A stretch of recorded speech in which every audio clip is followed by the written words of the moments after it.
আসসালামু আলাইকুম ওয়া রাহমাতুল্লাহি ওয়া বারাকাতুহু। আলহামদুলিল্লাহি রাব্বিল আলামিন ওয়াসসালাতু ওয়াসসালামু আলা আশরাফিল আমবিয়াই ওয়াল মুরসালিন নবিয়িনা মুহাম্মদ ওয়া আলা আলিহি ওয়া আসহাবিহি আজমাইন, আম্মা বা'দ। সম্মানিত ছাত্র ভাইয়েরা, আমি এখন ক্লাস 2 এর ফিকর ক্লাস আরম্ভ করছি। বিষয় হচ্ছে ইস্তেখারার দোয়া। ইস্তেখারা শব্দের অর্থ হচ্ছে কল্যাণ কামনা করার দোয়া বা ভালো দিক কামনা করার দোয়া, উত্তম জিনিস কামনা করার দোয়া। ইস্তেখারা মানে খায়ের তলব করা, আল্লাহর নিকটে মঙ্গল কামনা করার দোয়া। তো এটি সাধারণত কোনো কাজ যখন মানুষ করতে যায় তখন এ কাজটি সে করবে কি করবে না, তার জন্য সফল হবে কি হবে না, এই জন্য এই কাজটি শুরু করার পূর্বে ইস্তেখারা করা। ইস্তেখারা করার পরে কাজটি শুরু করলে সে কাজে হয়তো আল্লাহ রাব্বুল আলামিন বরকত দান করবেন এবং তার জন্য কল্যাণকর হবে। তো আসুন আমরা জেনে নিই ইস্তেখারার দোয়াটি এবং তার নিয়ম কি, পদ্ধতি কি। এ মর্মে হাদিস এসেছে। হাদিসটি হচ্ছে এই: আন জাবির ইবনে আব্দুল্লাহ রাদিয়াল্লাহু আনহুমা ক্বালা কানা রাসূলুল্লাহ সাল্লাল্লাহু আলাইহি ওয়াসাল্লাম ইউআল্লিমুনাল ইস্তিখারাতা ফিল উমুরি কুল্লিহা কামা ইউআল্লিমুনা সূরাতা মিনাল কুরআন। ইয়াকুলু ইযা হাম্মা আহাদুকুম বিল আমরি ফালিয়ারকা রাকাআতাইনি মিন গায়রিল ফরিদাতি সুম্মা লিয়াকুল আল্লাহুম্মা ইন্নী আস্তাখিরুকা বিইলমিকা ওয়াস্তাগদিরুকা বিকুদরাতিকা ওয়া আসআলুকা মিন ফাদলিকাল আযীম ফাইন্নাকা তাকদিরু ওয়া লা আকদিরু ওয়া তা'লামু ওয়া লা আ'লামু ওয়া আনতা আল্লামুল গুয়ুব। আল্লাহুম্মা ইন কুনতা তা'লামু আন্না হাযাল আমরা খায়রুন লি ফি দীনি ওয়া মাআশি ওয়া আকিবাতি আমরি আও ক্বালা আজিলে আমরি। এই আকিবাতে আমরির জায়গাতে আজিলে আমরি এটাও বলা চলবে। ওয়া আজিলিহি ফাকদুরহু লি ওয়া ইয়াসসিরহু লি সুম্মা বারিক লি ফিহি ওয়া ইন কুনতা তা'লামু আন্না হাযাল আমরা শাররুন লি ফি দীনি ওয়া মাআশি ওয়া আকিবাতি আমরি আও ক্বালা ফি আজিলি আমরি ওয়া আজিলিহি ফাসরিফহু আন্নি ওয়াসরিফনি আনহু ওয়াকদুর লিয়াল খায়রা হাইথু কান সুম্মা রদিনি বিহি ক্বালা ওয়া ইউসাম্মি হাজাতাহু। সহিহ বুখারী। অর্থাৎ জাবির বিন আব্দুল্লাহ রাদিয়াল্লাহু তাআলা আনহু থেকে বর্ণিত, তিনি বলেন যে আল্লাহ রাসূল সাল্লাল্লাহু আলাইহি ওয়াসাল্লাম সব কাজের আমাদেরকে ইস্তেখারার অর্থাৎ কল্যাণ লাভ করার জন্য প্রার্থনা শিক্ষা দিতেন। যেমনভাবে আমাদেরকে কোরআনের সূরা শিক্ষা দিতেন। তিনি বলতেন, যখন তোমাদের মধ্যে থেকে কোনো ব্যক্তি গুরুত্বপূর্ণ কাজের পদক্ষেপ নেওয়ার ইচ্ছা করবে তখন সে যেন 2 রাকাত নফল নামাজ পড়ে অতঃপর এই দোয়াটি পড়ে, যে দোয়াটি আগে পড়া হলো। দোয়াটির অর্থ হচ্ছে, হে আল্লাহ, আমি তোমার জ্ঞানের মাধ্যমে তোমার কাছে কল্যাণ কামনা করছি, তোমার ক্ষমতার মাধ্যমে তোমার নিকট শক্তি কামনা করছি এবং তোমার মহান অনুগ্রহের প্রার্থনা করছি, কেননা তুমি শক্তিধর, আমি শক্তিহীন, তুমি জ্ঞানবান, আমি জ্ঞানহীন এবং তুমি অদৃশ্য বিষয় সম্বন্ধে পূর্ণ জ্ঞানী। হে আল্লাহ, এই কাজটি এখানে উদ্দিষ্ট কাজটির বা বিষয়টির নাম নিবে। তার মানে যখন বলবে দোয়াতে আল্লাহ আন্না হাদাল আমরা যখন বলবে, আল্লাহুম্মা ইন কুনতা তাআলামু আন্না হাদাল আমরা, হাদাল আমরা মানে এই কাজটি, তো কোন কাজটি ওই কাজের নাম নেবে। যেমন যদি বিয়ে শাদীর ক্ষেত্রে হয় তো বিয়ে শাদীর নাম নেবে, যদি ব্যবসা বাণিজ্য হয় তো ব্যবসা বাণিজ্যের নাম নেবে। এই ধরনের ওই নামটা সেখানে এই জায়গাতে যখন আসবে আন্না হাদাল আমরা বলে ওই জিনিসটার নাম উল্লেখ করবে। তোমার জ্ঞান মোতাবেক যদি আমার দিন, আমার জীবিকা এবং আমার কাজের পরিণতির দিক দিয়ে কল্যাণকর হয় তবে উহা আমার জন্য সহজলভ্য করে দাও, অতঃপর ওটা আমার জন্য কল্যাণদায়ক দাও। পক্ষান্তরে এই কাজটি, মানে এই কাজটি বলে এখানে কাজটার নাম নেবে, নাম নিয়ে বলবে যে তোমার জ্ঞান মোতাবেক যদি আমার দিন, আমার জীবিকা এবং আমার কাজের পরিণতির দিক দিয়ে ক্ষতিকর হয় তবে তুমি ওটা আমার নিকট হতে দূরে সরিয়ে দাও এবং আমাকে ওর থেকে দূরে সরিয়ে রাখো, এবং যেখানেই কল্যাণ থাকুক না কেন আমার জন্য সে কল্যাণ তুমি নির্ধারিত করে দাও, অতঃপর তাতেই আমাকে পরিতুষ্ট রাখো। সহিহ বুখারী হাদিস নম্বর 1162। তাহলে আমরা ইস্তেখারার বিষয়ে জানতে পারলাম যে ইস্তেখারার একটি দোয়া আছে। আগে প্রথমে 2 রাকাত নফল নামাজ পড়ে নেবে, পড়ার পরে মোনাজাত আকারে এই দোয়াটি পাঠ করবে। আর যে কাজের উদ্দেশ্যে সে এ দোয়াটি পাঠ করছে, যখন দোয়াতে আন্না হাদাল আমরা এই শব্দটি আসবে, 2 জায়গাতে আছে, এই 2 জায়গাতে ওই কাজের নাম উল্লেখ করবে। এটাই হচ্ছে নিয়ম। তাহলে আল্লাহ রাব্বুল আলামিন তার জন্য কল্যাণকর হলে সেই কাজে তার জন্য সহজ করে দিবেন, এবং যদি অকল্যাণকর হয় তার জন্য, তাহলে সেই কাজ থেকে তাকে বিরত রাখবেন। তাহিয়াতুল মসজিদের নামাজ। তাহিয়াতুল মসজিদ মানে মসজিদে প্রবেশ করে মসজিদের সম্মান স্বরূপ 2 রাকাত নামাজ, মসজিদকে হালাল করার জন্য 2 রাকাত নামাজ, যেটাই বলেন না কেন, যে মসজিদে প্রবেশের 2 রাকাত নামাজ এটা পড়বে। তো এই মর্মে হাদিসে এসেছে, عن أبي قتادة بن ربيعي الأنصاري رضي الله عنه قال النبي صلى الله عليه وسلم إذا دخل أحدكم المسجد فلا يجلس حتى يصلي ركعتين। অর্থাৎ আবু কাতাদা ইবনে রবিঈ আল আনসারী রাদিয়াল্লাহু আনহু থেকে বর্ণিত, তিনি বলেন নবী করিম সাল্লাল্লাহু আলাইহি ওয়াসাল্লাম বলেছেন, তোমাদের কেউ যখন মসজিদে প্রবেশ করবে সে যেন 2 রাকাত নামাজ না পড়া পর্যন্ত না বসে। তার মানে 2 রাকাত নামাজ পড়ে তারপরে বসবে। হাদিসটি বুখারী শরীফের 1163 নম্বর এবং মুসলিম শরীফের 69/714 নম্বর হাদিস। হাদিসগুলি সহিহ বুখারী থেকে নেওয়া হয়েছে। তাহলে এর গুরুত্ব রয়েছে, এটা যেন আমরা পড়ি।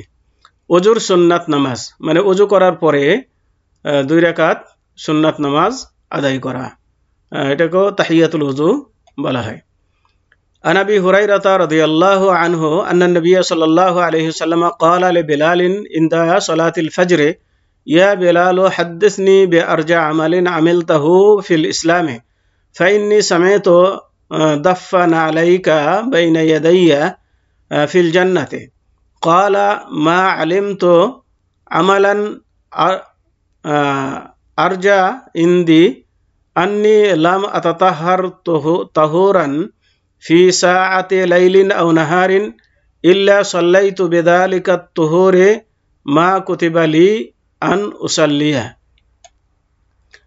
অর্থাৎ আবু হুরায়রা রাদিয়াল্লাহু তাআলা আনহু থেকে বর্ণিত, তিনি বলেন যে আল্লাহ রাসূল সাল্লাল্লাহু আলাইহি ওয়াসাল্লাম বললেন, হে বেলাল, তুমি ইসলাম গ্রহণের পর সবচাইতে বেশি আশান্বিত যে আমলটি করেছো সে সম্পর্কে আমাকে বলো, কারণ জান্নাতে আমার আগে আগে আমি তোমার পায়ের আওয়াজ শুনেছি। বেলাল রাদিয়াল্লাহু তাআলা আনহু বলেন, আমার কাছে এর চাইতে বেশি আশান্বিত বা আশাযুক্ত আর কোনো আমল নেই যে যখনই আমি পবিত্রতা অর্জন করেছি, তার মানে যখনই আমি ওযু করেছি রাতে হোক বা দিনে, তখনই সেই পবিত্রতার দ্বারা মানে সেই ওযুর দ্বারা আমি নামাজ পড়েছি যে পরিমাণ আল্লাহ আমার জন্য নির্ধারিত করে রেখেছিলেন। মানে যতটুকু সম্ভব আমি সেই ওযুর দ্বারাতে নামাজ আদায় করেছি। এটাই আমার কাছে উল্লেখযোগ্য একটি আমল।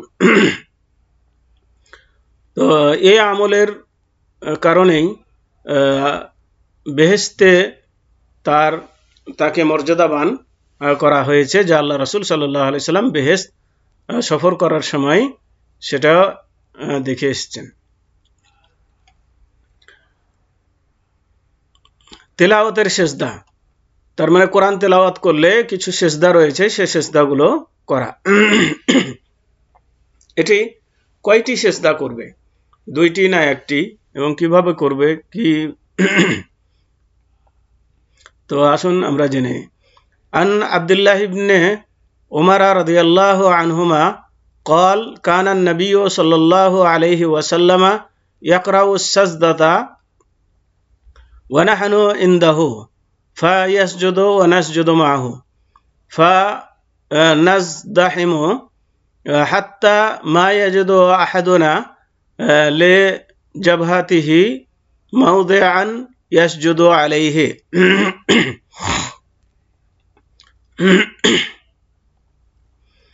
অর্থাৎ আব্দুল্লাহ বিন উমর রাদিয়াল্লাহু তাআলা আনহু থেকে বর্ণিত, তিনি বলেন, আল্লাহর নবী সাল্লাল্লাহু আলাইহি ওয়াসাল্লাম কোরআনের সেজদার আয়াত পড়তেন এবং আমরা তার আয়াত পাঠ করা শ্রবণ করার জন্য তার কাছে থাকতাম। তাই তিনি যখন সেজদার আয়াত পাঠ করতেন, সেজদা করতেন, তখন আমরাও তার সাথে সেজদা করতাম। তাই আমরা ভিড়ে পড়ে যেতাম, ফলে অবস্থা এমন হয়ে যেত যে আমাদের মধ্যে থেকে কোনো কোনো ব্যক্তি সেজদা করার জন্য কপাল রাখার জায়গাও পেত না। তার মানে এটা গুরুত্ব বোঝানো হয়েছে। এখানে আমাদেরকে জানতে হবে যে তেলাওয়াতের সেজদা হচ্ছে একটি সেজদা, আর এই সেজদাতে সেজদার দোয়া পড়তে পারে, অথবা সাজাদা ওয়াজহিয়া লিল্লাযী খালাকাহু ওয়া সাক্কা সামআহু ওয়া বাসারাহু বিহাউলিহি ওয়া কুওয়াতিহি, এই দোয়াও পড়তে পারে। কৃতজ্ঞতার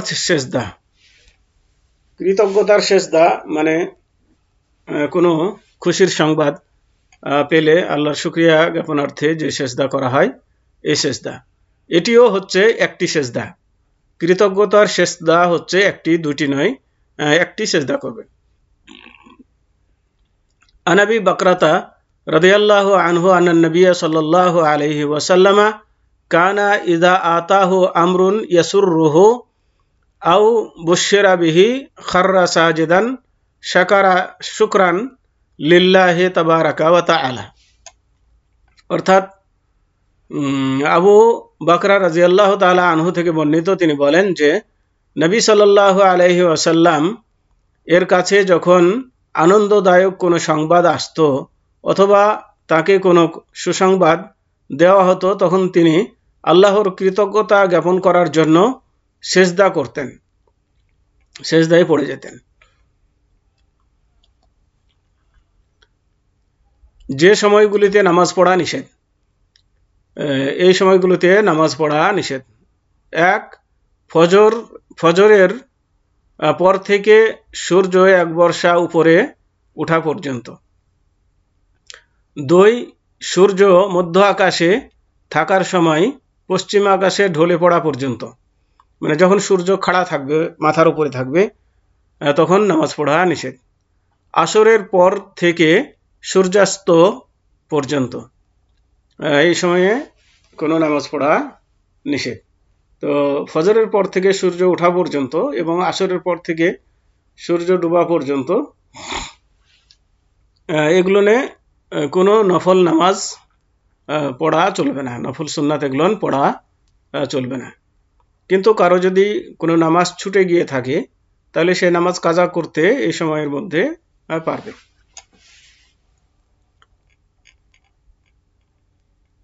অসুস্থ ব্যক্তির নামাজ। আল্লাহ তাআলা বলেন, ওমা জাআলা আলাইকুম ফিদ্দীনে মিন হারাজ, অর্থাৎ আল্লাহ প্রকৃত ইসলাম ধর্মের কার্য সম্পাদনের দিনের ব্যাপারে তোমাদের উপরে কোনো কঠোরতা আরোপ করেননি। সূরাতুল হজ ৭৮ নম্বর আয়াত।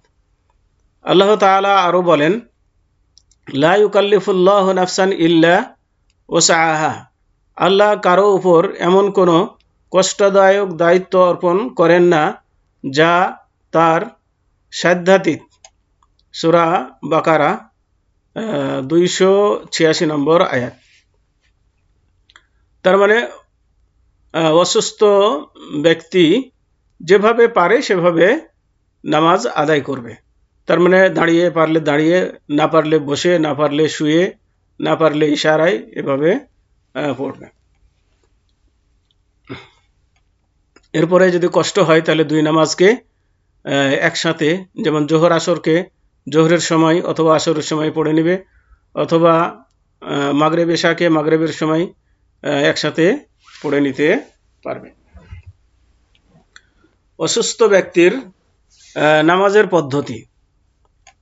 অসুস্থ ব্যক্তি কিভাবে নামাজ পড়বে।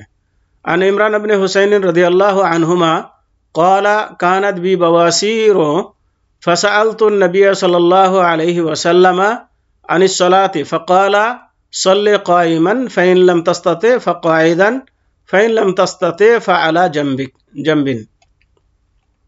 ইমরান বিন হুসাইন রাদিয়াল্লাহু তাআলা আনহুমা থেকে বর্ণিত, তিনি বলেন যে তিনি বলেছেন, আমার অর্শরোগ ছিল, তাই আমি নবী করিম সাল্লাল্লাহু আলাইহি ওয়াসাল্লামকে নামাজ সম্বন্ধে প্রশ্ন করলাম। তিনি বললেন, দাঁড়িয়ে নামাজ পড়ো, তবে অক্ষম হলে উপবিষ্ট অবস্থায় নামাজ পড়ো, আর তাতেও অক্ষম হলে কাত হয়ে শুয়ে নামাজ পড়ো। বুখারী এবং মুসলিম। যদি অসুখের তীব্রতার কারণে সসময়ে নামাজ পড়তে অক্ষম হয় তাহলে জোহর ও আসর একত্রে জমা করে জোহর অথবা আসরের সময়ে পড়া জায়েজ, এবং মাগরিব ও ঈশা জমা করে মাগরিব অথবা ঈশার সময়ে পড়া বৈধ। যাদের উপর নামাজ ওয়াজিব নয়, ঋতুবতী মহিলা। এরপরে নেফাসগ্রস্ত মহিলা। ঋতুবতী মানে মাসিক, মেন্স যাদের হয়, তো মেন্স অবস্থায় নামাজ পড়া নিষেধ, এবং এই নামাজগুলো তার জন্য কাজাও করতে হবে না, এগুলো মাপ। তবে রোজা যদি হয় তাহলে রোজা কাজা করতে হবে, রোজা মাপ নাই। 2, নেফাসগ্রস্ত মহিলা। নেফাস বলা হয় সন্তান প্রসবোত্তর যে রক্তস্রাব হয়, ওই সময়টা, ওই রক্তস্রাবকে নেফাস বলা হয়। তো এই অবস্থায় নামাজ পড়া নিষেধ, এবং তার জন্য এই সময়ের নামাজগুলো মাপ, তাকে আর এই নামাজগুলো আদায় করতে হবে না। তবে এই সময় যদি রোজা কাজা হয় তাহলে রোজাগুলো কাজা করতে হবে, আদায় করে নিতে হবে পরবর্তী সময়ে। পাগল ব্যক্তি, যে পাগল, যার হুঁশ জ্ঞান ঠিক নেই, এই ব্যক্তির উপরে নামাজ ফরজ নয়, তাকে নামাজ পড়তে হবে না। মুসাফিরের নামাজ। আল্লাহ তাআলা বলেন, ওয়াইদা যরাবতুম ফিল আরদে ফালাইসা আলাইকুম জুনাহুন আন তাকসুরু মিনাস সালাহ, যখন তোমরা দেশ বিদেশে সফর করবে তখন নামাজ কসর করলে কোনো দোষ নেই। সূরা নিসা 101 নম্বর আয়াত। নামাজ জমা ও কসর করে পড়া। কসর ও জমার রূপ সময়। ফজর 2 রাকাত পড়তে হবে। ফজরে কসর করা চলবে না। কসর মানে কমিয়ে পড়া, মানে 4 রাকাতের জায়গাতে 2 রাকাত নামাজ পড়াকে বলা হয় কসর। তো ফজরের 2 রাকাত এবং মাগরিবে কসর নেই। ফজর 2 রাকাতই পড়তে হবে, মাগরিব 3 রাকাতই পড়তে হবে। জোহর 2 রাকাত, আসর 2 রাকাত, মাগরিব 3 রাকাত, ইশা 2 রাকাত। ফজরের সময়ে পড়বে, জোহর অথবা আসরের সময়ে জমা করে। তার মানে জোহর এবং আসরকে 2 ওয়াক্তের নামাজকে কসর করবে এবং এক সময়ের মধ্যেই আদায় করে নেবে। তার মানে 2 নামাজকে হয় জোহরের সময়ে আদায় করে নেবে, জোহর আসর একসাথে জোহরের সময়ে, অথবা জোহর আসর একসাথে আসরের সময়ে আদায় করে নেবে। মাগরিব অথবা এশার সময়ে, তার মানে মাগরিব এবং এশাকে হয় মাগরিবের সময়ে একসাথে আদায় করে নেবে, আগে মাগরিব তারপরে এশা, অথবা এশারের সময়ে একসাথে আদায় করবে, আগে মাগরিব তারপরে এশা একামত দিয়ে। বিশেষ দ্রষ্টব্য, মুসাফিরের যাত্রাকালে বিশ্রামের জন্য অবতরণ করলে তার পক্ষে প্রত্যেক নামাজ নির্ধারিত সময়ে জমা ছাড়াই কসর করে পড়া উত্তম। যখন সে গন্তব্যস্থলে অবস্থান করবে তখন কসর করে পড়বে, কিন্তু জমা না করাটাই উত্তম, কিন্তু করলে করতেও পারে।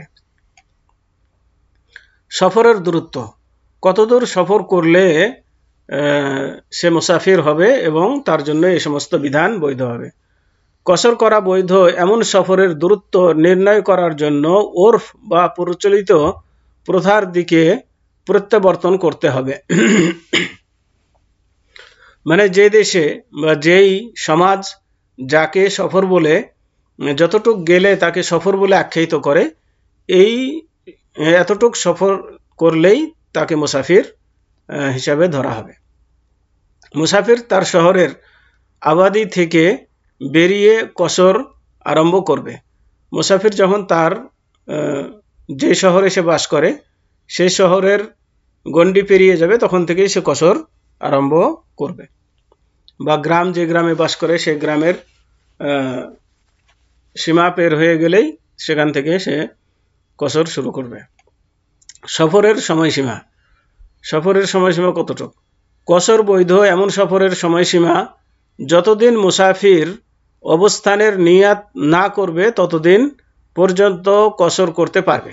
তার মানে কোনো জায়গায় সে গেল, গিয়ে সেখানে কতদিন থাকবে এর কোনো সে নির্ধারিত সময় নির্ধারণ করেনি। তার মানে তার ধারণা আজকে আর তার কাজ শেষ হয়ে গেলে আজকেই চলে যাবে, কালকে হলে কালকেই চলে যাবে, এরকম অনিশ্চয়তার মধ্যে আছে। তো যতদিন ভাবে অনিশ্চয়তার মধ্যে থাকবে ততদিন সে সেখানে সফর করতে পারবে। আর মুসাফির যখন ওই এলাকায় অবতরণ করবে, মানে যেখানে সে সফর করেছে সেখানে গিয়ে অবতরণ করবে, সেখানে মসজিদ আছে, তখন তাকে ইমামের সাথে অবশ্যই নামাজ পূর্ণ পড়তে হবে।